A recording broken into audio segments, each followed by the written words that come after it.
Assalamualaikum warahmatullahi wabarakatuh.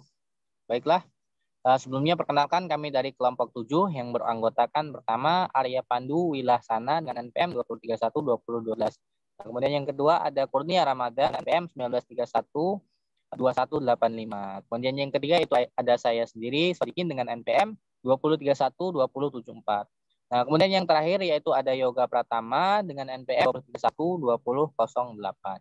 Baik, pada kesempatan kali ini kita akan menjelaskan tentang review jurnal yang telah kami kerjakan di dalam kelompok ini terkait dengan penggunaan natural language processing pada chatbot untuk media informasi pertanian. Nah, kemudian pada slide selanjutnya yaitu terkait latar belakang. Nah, latar belakang dari jurnal ini adalah pertanian itu merupakan kegiatan pemanfaatan sumber daya hayati yang dilakukan oleh manusia untuk menghasilkan sebuah pangan, bahan baku industri, sumber energi, serta mengelola lingkungan di sekitarnya. Nah, kemudian untuk slide selanjutnya yaitu akan dijelaskan oleh rekan saya. Ya, perkenalkan, nama saya Kurnia Ramadan, NPM 1931-2185. Metode yang digunakan pada jurnal ini adalah lemmatisation dan rule-based.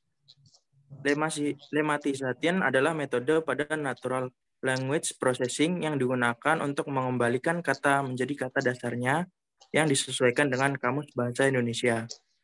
Lemmatisation digunakan pada kebutuhan yang berhubungan dengan text mining seperti information retrieval yang dilakukan pada tahap preprocessing. Metode lemmatisation dalam bahasa Indonesia lebih dikenal dengan istilah mining.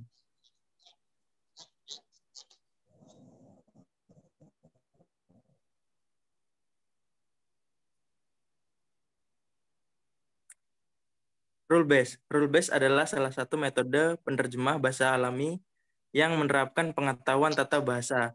Kemampuan dari mesin penerjemah tergantung dari aturan-aturan tata bahasa yang diterapkan pada sistem yang dirancang.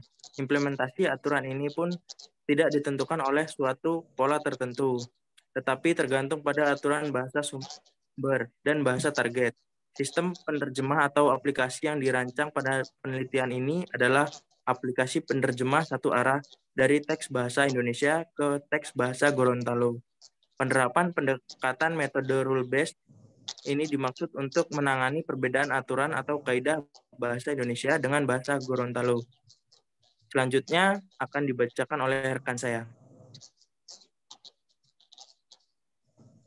Baiklah, di sini saya Yoga Pratama dengan NPM 2031-2008 akan melanjutkan penjelasan dari Kurnia yaitu tentang kelebihan dan kekurangan. Metode lemmatisation memiliki kelebihan dapat mengembalikan kata menjadi kata dasarnya yang disesuaikan dengan kamus bahasa Indonesia, tapi memiliki kelemahan tidak dapat membedakan antara kata-kata yang memiliki arti berbeda tergantung pada bagian dari ucapan. Selanjutnya, ada metode rule-based memiliki kelebihan jika diterapkan pada domain yang sederhana, maka rule-based mudah untuk diverifikasi dan divalidasi, tapi memiliki kelemahan saat diterapkan pada domain dengan level kompleksitas yang tinggi. Apabila sistem tidak dapat mengenali rule, maka tidak ada hasil yang diperoleh. Selanjutnya akan dilanjutkan oleh rekan saya. Di sini saya akan menjelaskan tentang hasil pengujian. Hasil pengujian tersebut mendukung penelitian sebelumnya yang dilakukan oleh Marquez bahwa chatbot dapat menyajikan solusi yang memuaskan bagi orang yang mencari informasi dan dapat menampilkan data sesuai dengan permintaan yang didasarkan pada bahasa alami manusia yang digabungkan dengan layanan elektronik dan kekuatan layanan platform. Hal ini juga mendukung penelitian dari Hui Wang yang mengembangkan dua metode rule-based dan NLP dasar yang menghasilkan 63,5% rata-rata pengujian. Hasil penelitian ini menghasilkan 73,33% rata-rata pengujian, meningkat 9,83% dari penelitian yang dilakukan oleh Hui Wang. Selanjutnya akan dibacakan oleh rekan saya.